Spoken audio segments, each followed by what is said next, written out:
Hi, everyone. How are you all doing? Thank you so much for joining us today. I am Harshita Rajshekara, Chair of GovHack. I am super excited to learn all about cloud computing. Before we start, I would like to do the acknowledgement of country. GovHack Australia acknowledges the traditional custodians of the various lands from where all of you are watching and all Aboriginal and Torres Strait Islander peoples participating in GovHack. I pay my respect to the Karuna Mayuna people from where I am live streaming to you this evening. GovHack pays our respect to elders past and present and celebrate the diversity of Aboriginal and Torres Strait Islander people and their ongoing cultures and connections to the lands and the waters of Australia. I would like to take this opportunity and introduce to our speaker for today, Bobby. Ladies and gentlemen, distinguished guests, and fellow enthusiasts of technological innovation, it is both an honor and a privilege to welcome Bobby here today. Hailing from vibrant city of Sydney, Australia, Bobby brings to this stage a passion for driving change and a relentless curiosity for ever-evolving landscape of technology. As a solution architect at AWS, Bobby's journey has been one of exploration, experimentation, and collaboration.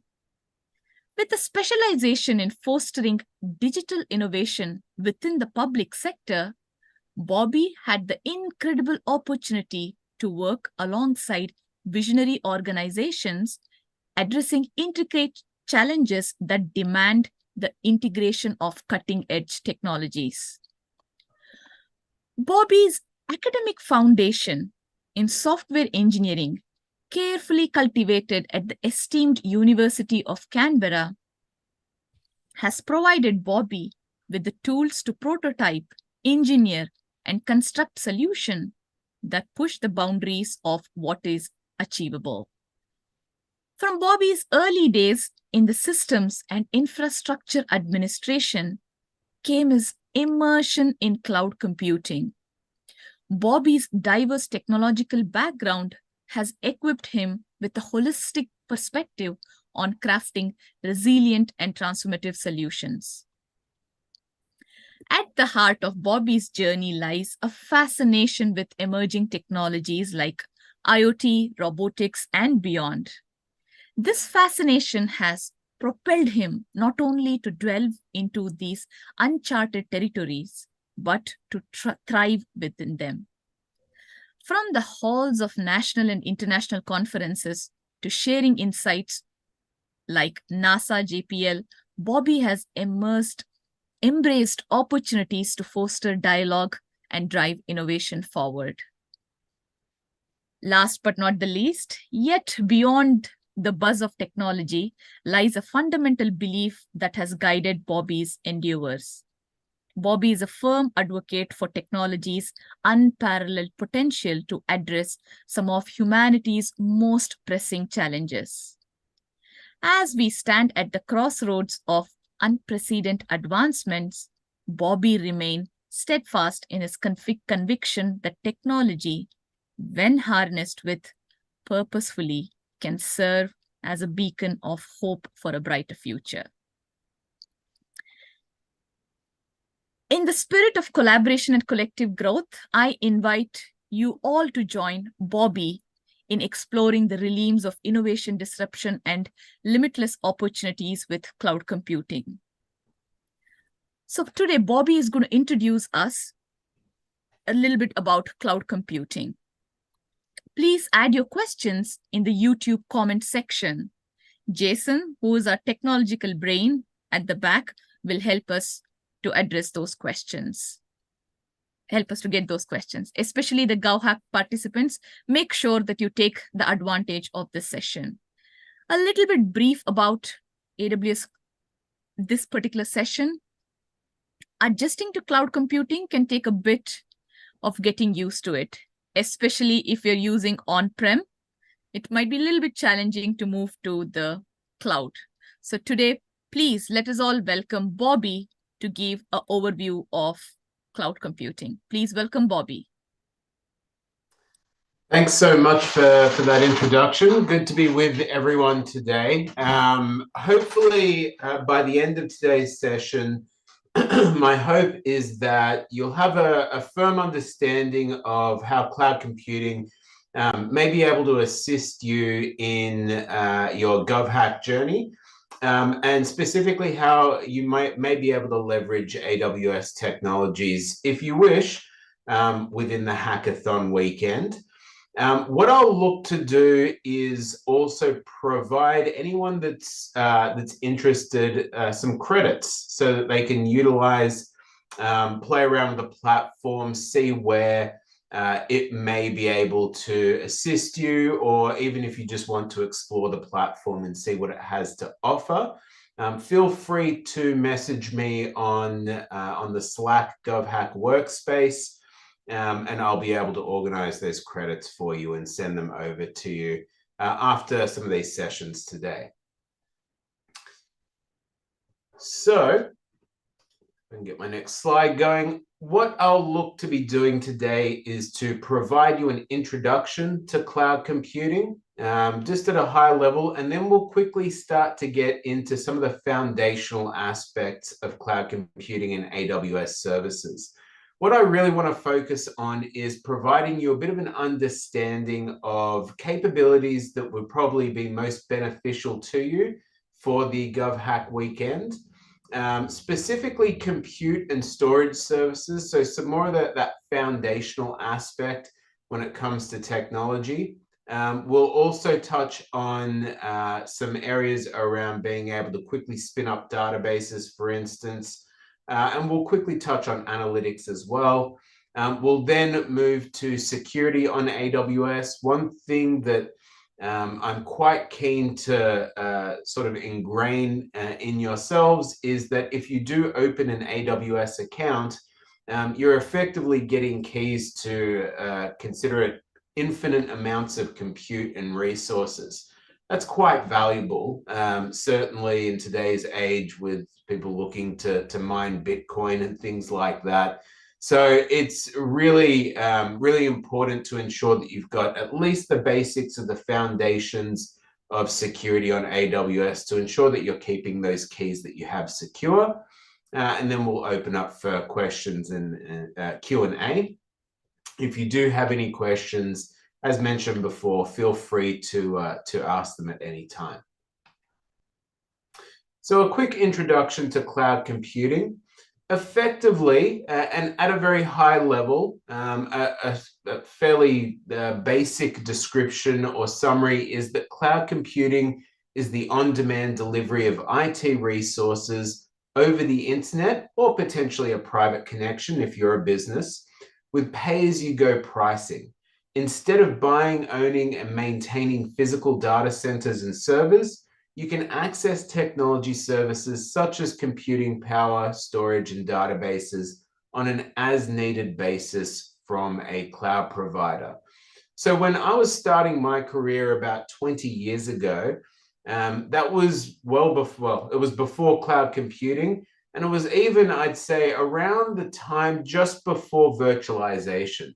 So the idea of being able to get hands-on with tech meant that you had to get physical infrastructure. So I was really interested in storage area networks and being able to be able to store and analyze large amounts of data at scale. And for me to be able to get hands-on with best-in-breed technology, it would effectively require me to be able to buy millions of dollars worth of hardware, which was just simply out of the question. Even if I wanted to learn it from a theory perspective, being able to get access to documentation was quite difficult as well. Often you'd have to have purchased the hardware to then gain access to the documentation. So as someone that was really interested in technology, it was really difficult to get hands-on with best-in-breed tech and be able to understand it and learn it. It was really hard to see small to medium businesses try to get their hands on best-in-breed tech as well. I felt like it was an uneven playing field. And this is where I think cloud computing has really sort of changed the game and leveled that playing field, where if you're just someone who's interested in technology, you want to be able to get skills using the best in breed tech, you're able to sign up for a cloud computing, you're able to sign up to a cloud computing platform. And usually what you're playing with is typically what some of the world's largest banks and businesses and governments use day to day. So you're using the same technology, and often because of the pay-as-you-go pricing, sometimes you don't even pass the free tier. So you're able to utilize some of these services for free. You're able to learn them. The documentation's accessible just by Google searching. So things have really moved quite quickly over the past 20 years. And I think that's one of the reasons why we've seen so many new industries pop up, like rideshare and home share, because there's been the access to an even playing field for all these businesses to be able to pop up. So it's something that I'm really quite passionate about with cloud computing. Now, when we look at cloud computing and its differences to what would considered to be traditional on-premises IT, sort of looks something similar to this diagram, where with on-premises IT, we're effectively running all of the infrastructure within our corporate data center. We provide the storage, the cooling, the security for that data center. So that's all managed by that on-premises provider or that organization that's running that compute. With cloud computing, all of that, a lot of that is looked after for you. So the data center, the cooling, the security, the hypervisor security, all of that is looked after for you. You're essentially consuming the services that run on top of that in a pay-as-you-go model via the internet. And so how you would consume those services, if you were to open up an AWS account and apply those credits they'll be able to provide after this session, would look something along the lines of this. So AWS has infrastructure, data centers, and services all over the world. And in Australia, we have them primarily in Sydney and Melbourne. Chances are, if you're using an account for the GovHack weekend, you will probably be operating out of the Sydney region, which is where we have a number of facilities that house infrastructure and services. You would be able to consume those infrastructure and services either through a web console, similar to what you see here in this screenshot, where you're able to log in, choose from the services drop-down menu and be able to select what services you want to utilize. Or you can do it via an API. So you can integrate capability into your client-side application, for instance, and be able to leverage services as an API. And then you can deliver those to your customers via the internet. So just an overview of some AWS services. Now, admittedly, when you first log into the console and you pull down the services drop-down box, it can be quite overwhelming. It can look something like this. Effectively, everything that you can think of in technology has a place in the cloud. And this is the sort of ecosystem that you're provided and presented with, which is why security within the cloud is so important, because you've effectively got keys to one of the largest data centers on the face of the earth. So it provides you a lot of capability. I like to break this down into three different sort of groups, just to get my mind around things. The first one is the foundational services. So these are sort of the capabilities that you may expect in an on-premises environment, compute, databases, networking, storage, that sort of thing, but provided to you in a virtualized and pay-as-you-go manner so that you can simply consume these from the cloud. These are the capabilities that we'll be focusing more on today. The other capabilities, and feel free to explore these and potentially use them for the hackathon weekend if that's something that you're interested in. These sorts of capabilities are also possible. So these are more higher level services. What they do is abstract away some of that complexity that was previously quite time consuming. So if you think, for instance, from an analytics perspective, you want to provision a Hadoop cluster to be able to to really crunch some data across multiple nodes. Having to configure that in a traditional data center sense can sometimes take quite a bit of time. So being able to really, with a single click of a button, provision an Apache Spark cluster out of the box, good to go, is a capability that's provided by the platform and one of the benefits of cloud computing. And then we start to move to more of the emerging technology type services. You've got your cloud robotics for simulations in the cloud to be able to test things out in a safe environment before moving to the real world. You got AR, VR, blockchain, even satellite communications. Machine learning is obviously starting to move more into the mainstream now, but pretty much every sort of type of technology has a place within the cloud. So after this session, the next session that we'll be focusing on will touch on analytics and machine learning. So we'll go over in more detail some of those more higher level and emerging technologies a bit later on. So to start with compute, this tends to be the foundational element, the one that most people leverage when they first get into the cloud.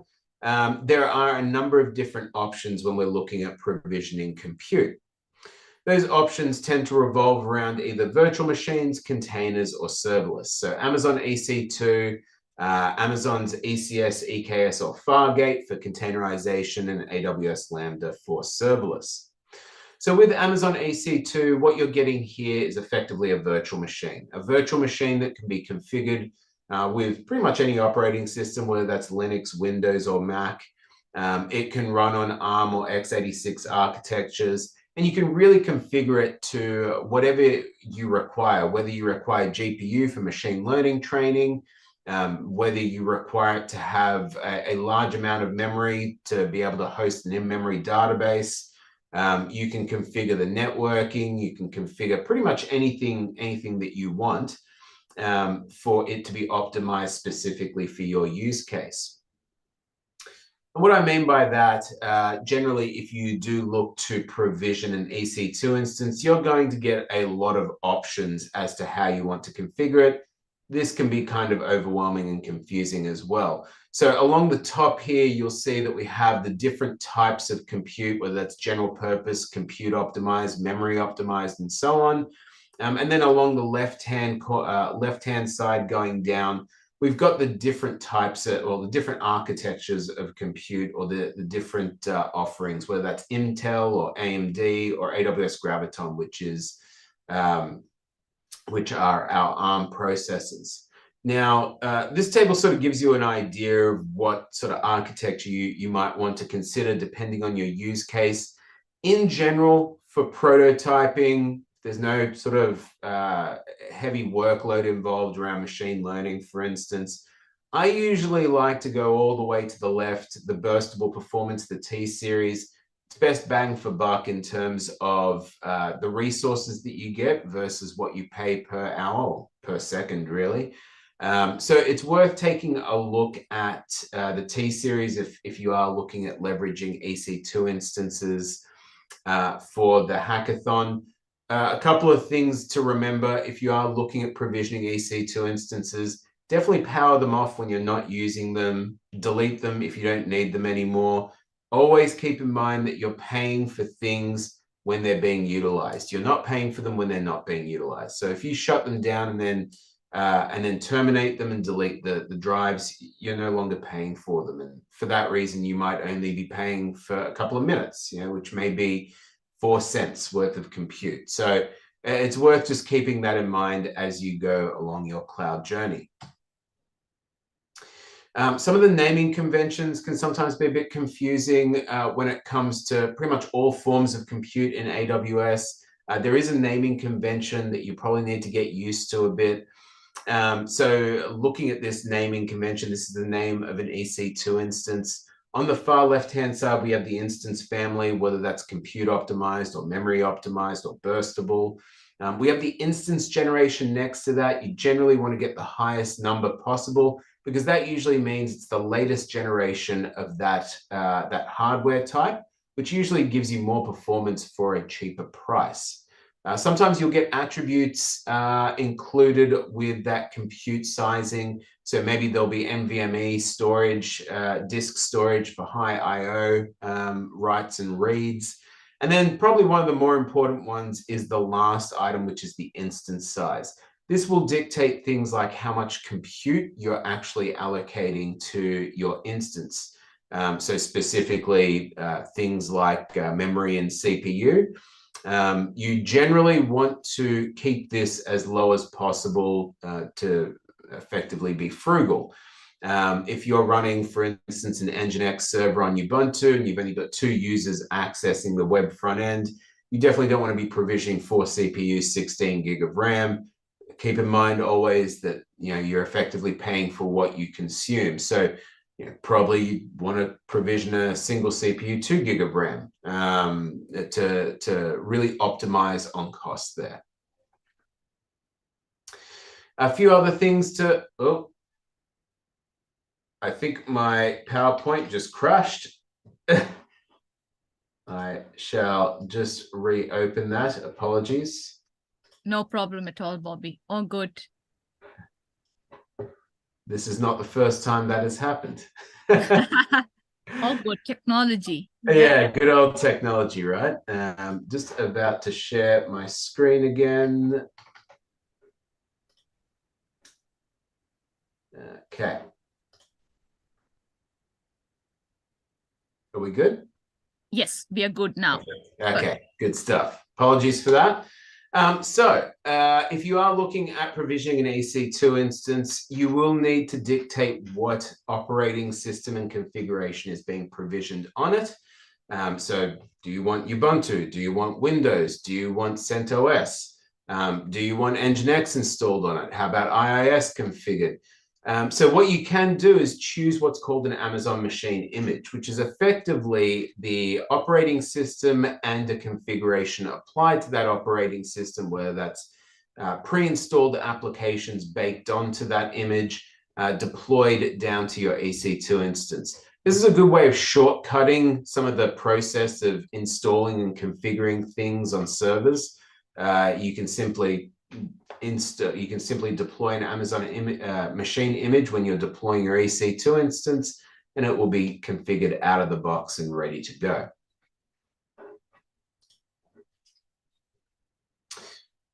Another thing that you want to consider, and this is pretty much across any compute that you're potentially going to be launching in AWS, is what are called security groups. These are virtual firewalls. They effectively wrap around the service that you are provisioning, in this case EC2, but it could be anything from containers to Lambda to maybe a relational database service that we'll touch on a bit later on. But what this does is it allows or prevents access to your service on specific ports. So once again, if we're looking at Nginx on Ubuntu, we've got a web server. We want to potentially prevent people from accessing port 22, which is our SSH port. It's our port that we're going to get CLI access on. We can say only allow access to my IP address. That way only I can connect to it. Alternatively, ports 80 and 443, HTTPS and HTTP, we might want to allow to the world, right? And we can suggest that as well. Or maybe we want to only allow it to a specific IP address range. This is where you'll do it in the EC2 security groups. I would recommend that you don't go too lax on this. Certainly, as with all things cloud, as I mentioned before, you generally want to keep a tight rein on things when it comes to security. EC2 specific credentials, when you do provision an EC2 instance, you will get credentials to be able to log into that instance. Keep these close to your chest. They're a private and public key.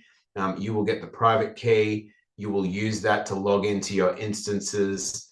I've seen people accidentally commit these to Git repos. It never ends well. So really keep these close to your chest and make sure that if you or your team are accessing servers, that they're the only ones that have the ability to access it. This is true for both SSH for Linux as it is for RDP in Windows.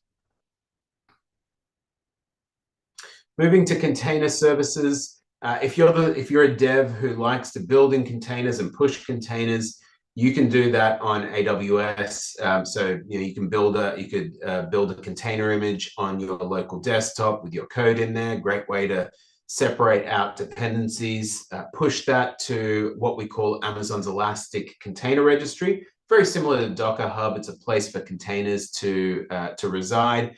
And then you can pull that container down to our container services, whether that's Amazon's Elastic Container Service or Amazon's Elastic Kubernetes Service, so ECS or EKS, depending on your preferences. And then from there, you can also choose, depending on whether it's ECS or EKS, whether you want to abstract away the Docker host infrastructure. So basically where that container runs is on Docker hosts. You can choose to host that on EC2, or you can choose to abstract that away completely, let AWS look after it, and that's called AWS Fargate. So really, you just say you want to run a container, and we'll run it for you on that infrastructure. I'd say for the weekend, for the GovHack Hackathon weekend, it's probably going to be the easiest way to do it if you are looking to run containers, is to run them on AWS Fargate.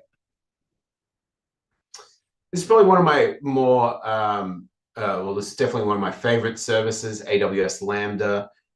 So if you're not familiar with the concept of serverless, this is really around, instead of provisioning compute that sits there running 24/7, this is really about just provisioning code and executing that code on demand as needed, and then only paying for the time that code runs. So effectively the CPU cycles for that period of time.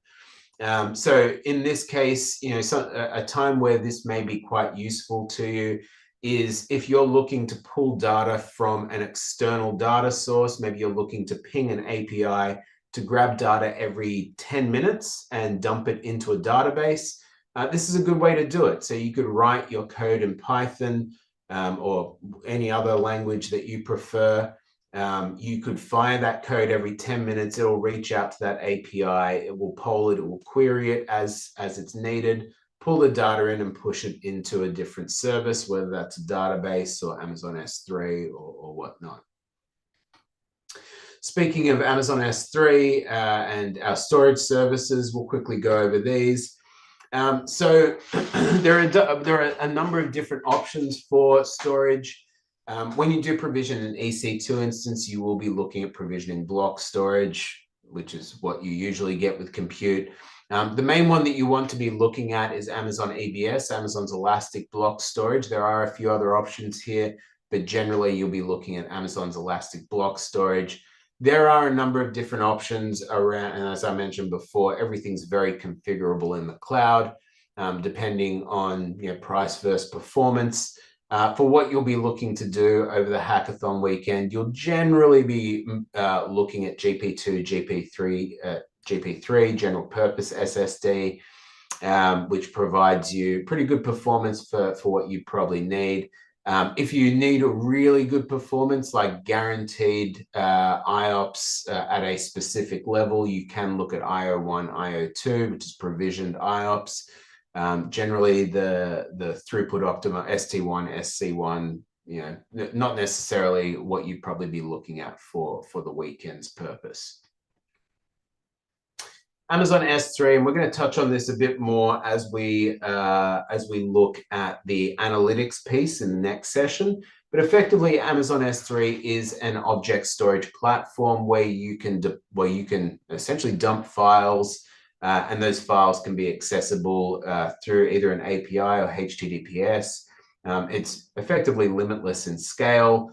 And one of the best, actually, I think this deck may not be the same deck that I had before, because I actually changed that pricing. It says US East 1, which is 2.3 cents per gig. So in the US, it's 2.3 cents. In the Sydney region, it's 2.5 cents per gig. I'd actually changed that. Somehow it's changed back, probably when my deck crashed. But that gives you a bit of an idea of costs there. It's quite cheap to be able to host your data in Amazon S3. Amazon's Elastic File System, if you are looking for an NFS share to be able to share amongst multiple EC2 instances, could be a possibility. Amazon's Elastic File System can do this quite well. Additionally, we have a Windows equivalent, which is Amazon FSx for Windows File Server. So if you want to provision an SMB share across multiple EC2 instances or across multiple services, you can do that using Amazon FSx as well. Now, to touch on databases and analytics, this is something that we're going to cover mainly in the next session, but I do want to point out that if you are looking to provision a place for data to reside, specifically a relational database like MySQL or MariaDB or Microsoft SQL Server, for instance, I would highly recommend you look at a capability called Amazon's Relational Database Service, Amazon RDS. It will allow you to effectively single click provision a database capability out of the box. So you don't have to provision the operating system. You don't have to install any software. You just select the database engine that you need, how much space you need, and hit provision, and it will provision it for you. So much quicker to get up and running, which obviously is paramount for the weekend. Analytics is something that we'll cover in the next session as well. I do just want to point out that there are a few different services here that you might consider using. Probably one that may be of most interest may be Amazon QuickSight. It's a business intelligence tool. It's a graphing capability. So if you are looking at being able to showcase illustrated graphics or dynamic graphics to be able to tell a story about data, Amazon QuickSight may be a good option there. Okay, security on AWS. It's not the most fun topic, however, it is one of importance if you are looking at opening up an AWS account, just to ensure that you're keeping things secure. So the way that we look at security at AWS is effectively as a shared responsibility. So AWS will look after the security of the cloud. We will typically look after, well, we'll definitely look after the facilities that the infrastructure runs in. We will look up after the hypervisor. We will ensure that the hypervisor is patched. We will ensure all of those things at the lower level. However, what you put in the cloud still requires patching and security as per yourselves. So anything that's security in the cloud is a customer responsibility. And this can change depending on the service that you plan to use. So for instance, if you plan to just use our virtual machine capability, Amazon EC2, we will look after the hardware, the hypervisor, and some of that lower level aspect of the compute engine. However, it's still up to you to potentially implement network traffic protection through those security groups, for instance, or be patching the OS, or be patching the application that runs on EC2. As we move higher up the stack, so if we're using that relational database service to provision MySQL, for instance, we'll still look after the elements of that underlying hardware, but then we'll also look after the operating system as well. So we'll look to patch that operating system. You'll still need to provide network traffic protection. So once again, security groups, but we'll start to move more up that stack. And then finally, some of our abstracted services, ones like DynamoDB, which I'll sort of touch on in the next session.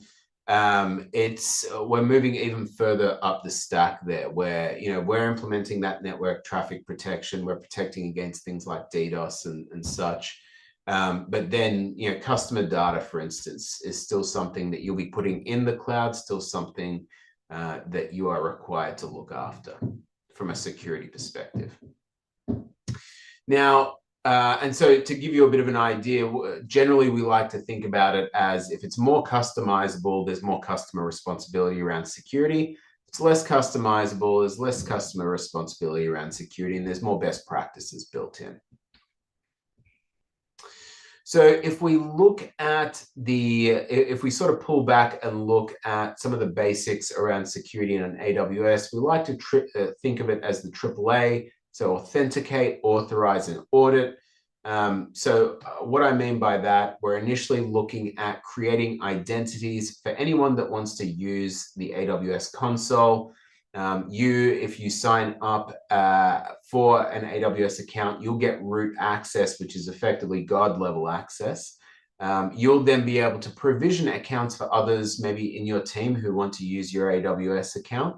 Maybe you're collaborating within one AWS account, so you'll potentially create username, password. Highly recommend you implement multi-factor authentication as well. And that person will be able to access the console using their account. They can potentially also access the API as well, assuming that you've allowed them to have access to the API. So they can provision things like access keys and secret keys that they can then use with a CLI to be able to access any services. What we generally want to do when we're provisioning accounts is to apply permissions to that account that really restrict what they can do. This is the authorization component. This is the authorization component as opposed to the authentication component. And what we're looking to do, AWS account root owner, if you sign up today, you would be the AWS account root owner, and by default, you have unrestricted access. As we move down that inverted triangle, AWS IAM user, which is identity and access management, you're starting to get more limited access depending on what the root user or an administrator defines. So you can see on the far right-hand corner, we've actually got a policy that's defined in, I believe in this case, it is in YAML. It can be defined in JSON as well. Effectively, you can see that it's got S3 access for everything. So what you can do is you can define what that user has access to dependent on the policy that you create. And then finally, right down at the bottom, we've got temporary security credentials. Now, this is, I mean, we could spend all day talking about security and specifically identity and access management. It's a big topic. But one thing to note is that if you've got an EC2 instance that needs to access S3, you can use what's called temporary security credentials or roles. So basically, you can apply a role to an EC2 instance that has a policy dictated for that role, and then it will generate temporary security credentials as it needs to access those third-party services. I believe we have a question which I will look at. So the question is, I'm just getting started learning IT at uni and haven't looked at hosting things before. This talk has been great, but are there any tutorials I can refer to for step-by-step instructions for how to get everything up and running? Okay, that's a good question. So, and so this is slightly off topic to what I'm talking about, but that's perfectly fine. So there's certainly different resources that you can leverage to get familiar with how to provision things in AWS. So what we're looking at here is potentially hosting. I'm assuming that that's potentially web-based hosting. It really depends on effectively what programming language you're using and then what frameworks you might need to be able to host that. There's a couple of different options, but generally, and I know this sounds pretty basic, but generally there's a few different courses that you could potentially leverage that provide you a pretty good understanding of the AWS ecosystem. Those are sort of pay-as-you-go subscriptions, like I think $50 a month or something, to be able to learn pretty quickly. But if you just wanted to get an understanding of how to host a web server or how to host your website in AWS, it's pretty easy to either just look at the AWS documentation, which is publicly available, and be able to go through that documentation. Generally, we will have examples on how to host things like websites, for instance, on AWS. Or alternatively, you will find quite a few tutorials on YouTube as well. So if you just go on YouTube and look up how can I host my, my React front end on AWS? You'll find quite a few hits as to the best way to do it.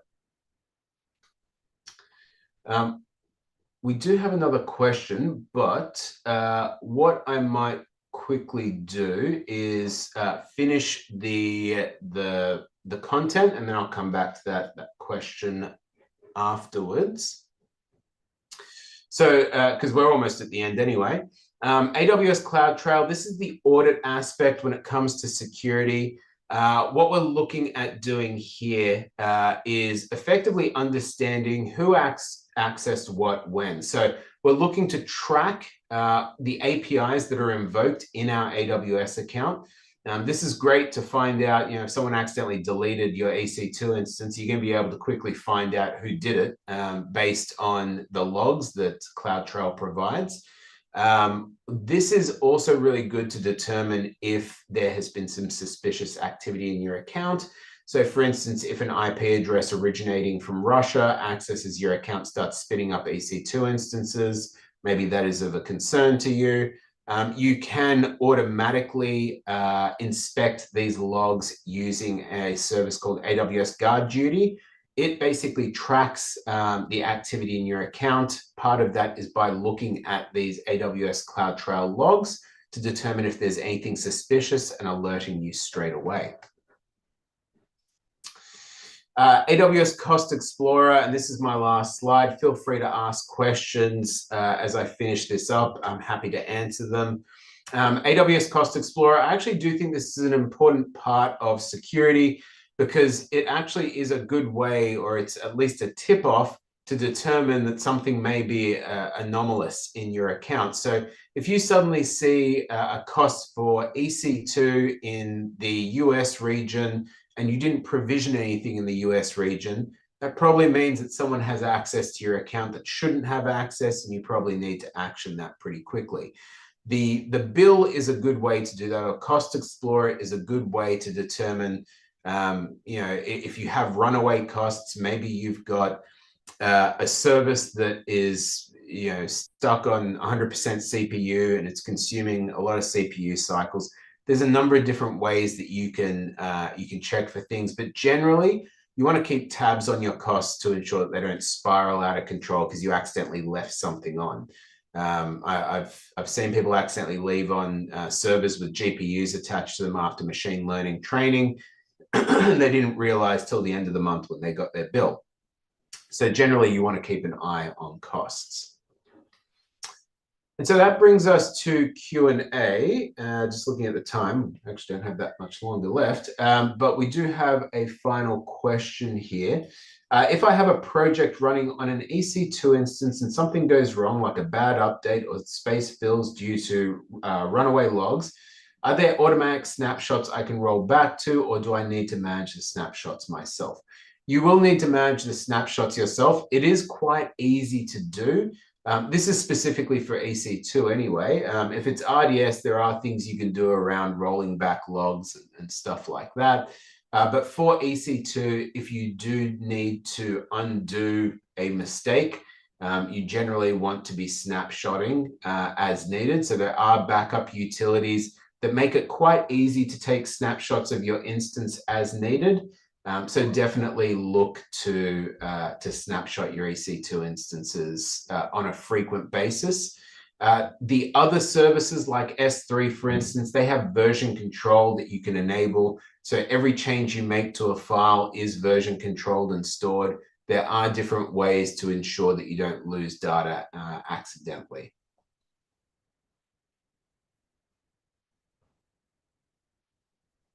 Perfect. Thank you so much, Bobby. I think that was Awesome. quite a lot to take in within the time. I'm pretty sure that we all can Google, YouTube it, and learn online. And we still got almost until Friday evening or afternoon to get ourselves prepared. There is a question around how do participants get AWS credits.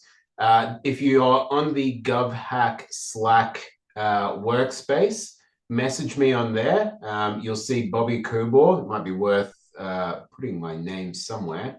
But effectively, you can message me on there and I'll be able to provide you the credits after the next session. As I'm not on Slack at the moment, obviously presenting, but after the next session, I'll jump on. Anyone who's messaged me, I'll arrange for credits for them to be able to get started. Perfect. Thank you so much, Bobby. And also just to add on, if you don't find Bobby's name, reach out to any of our operational team members or volunteers or mentors. We will make sure that you reach to Bobby and get the AWS credits. Cool. Looks like we got a confirmation that there are no other questions left. So thank you so much for the session, Bobby. And we have an upcoming session. It's going to start in next 15 minutes. So it will be all about data analytics, AI, ML on AWS itself. So please make sure that you register in the hackerspace and turn up to the event as well. I think we are right on time. And thanks everyone for joining. See ya in the Machine Learning and Artificial Intelligence event in 15 minutes. Thank you so much. Thanks everyone. See ya.